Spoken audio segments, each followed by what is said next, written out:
โอเค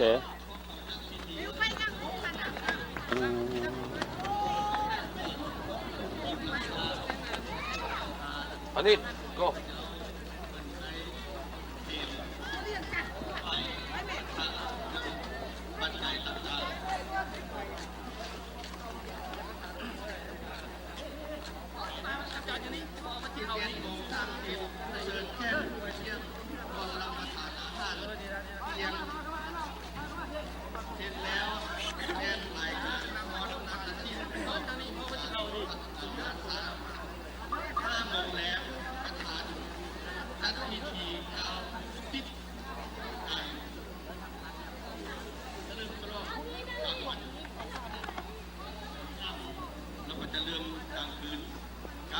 เป็นโยกพอด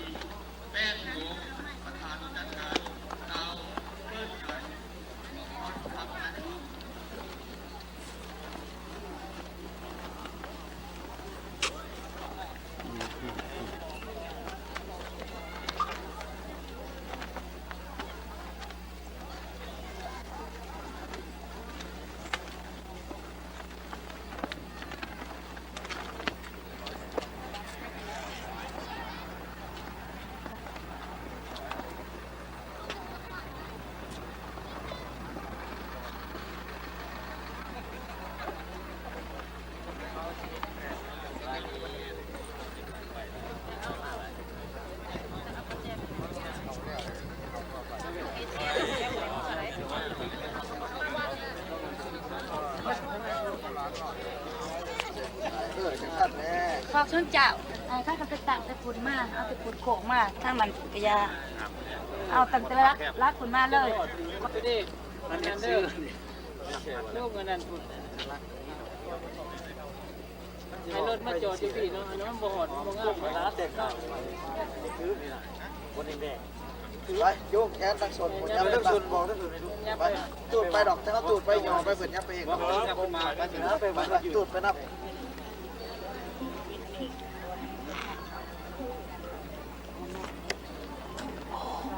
ได้เห็นอย่างเดียวได้บริเห็นตัวคนแล้วเป็นตัวจริงได้ไหม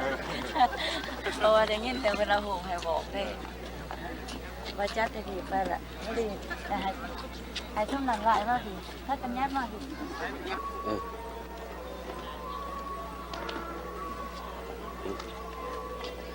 ดีเข้ามาสนิทแล้วเป็นมากพอแกงมากเลย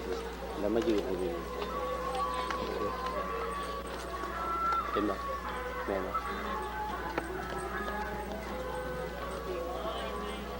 บ่ต้อง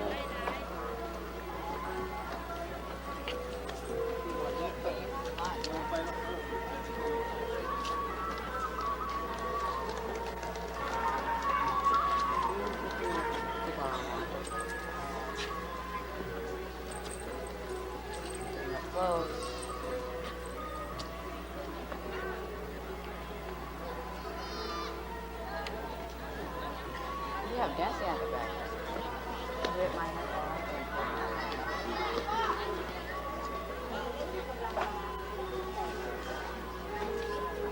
มาแล้ววะนี่เอาไว้เป็นต้องไว้คนคงของนะ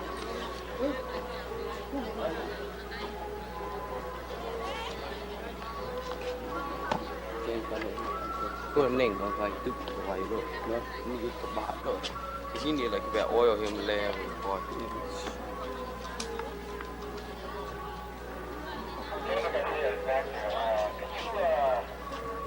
ฉันอาสมะ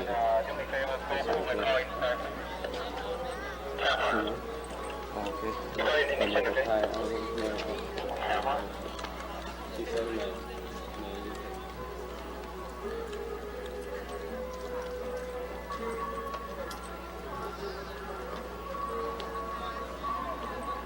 เป็นเซลล์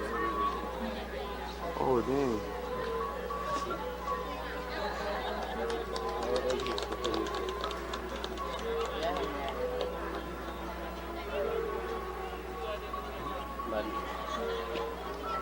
มาที่นี่ยืนก็แม่ก็ได้ทายเอาดึงเขามาใกล้ๆนี่บอกเดียวกันนะครับ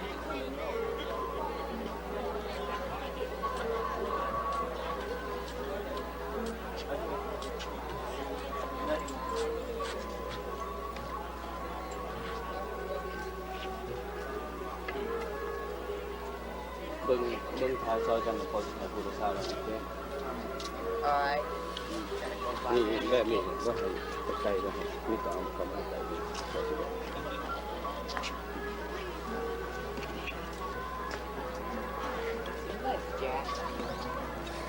ว่าแล้ว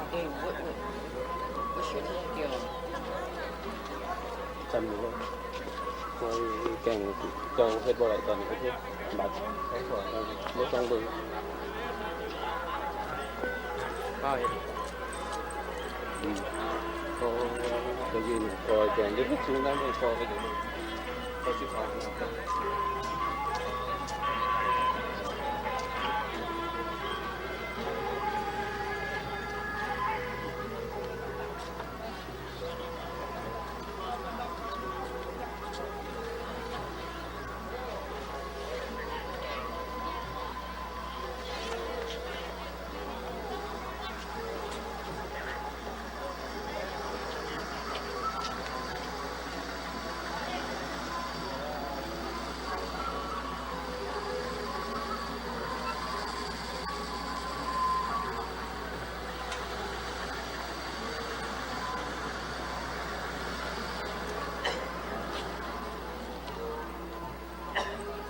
Came right in the camera, dude.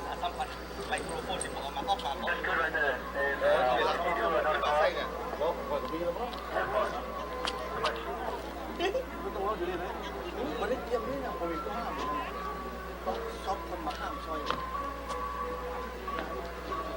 ดูไว้ที่นู่น คุณลุงก็ไม่ได้โฆษณาอย่างนี้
ไ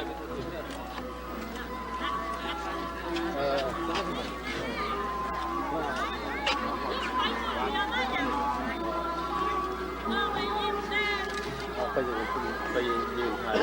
เห็น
อันนี้บอย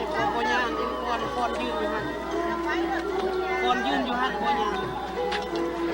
ถ้าจะพอมาพี่ก่อนถึงย่างแล้วก็มาถึงมัน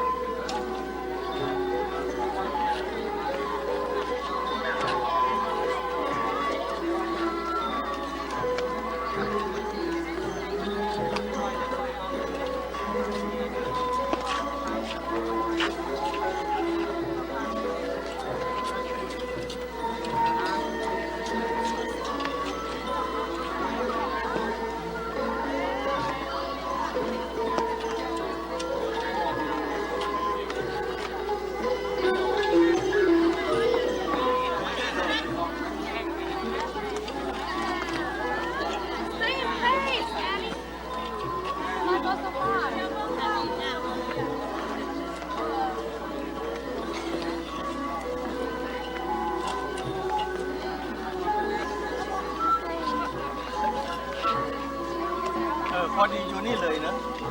คิดดีแล้วก็ไกลนะ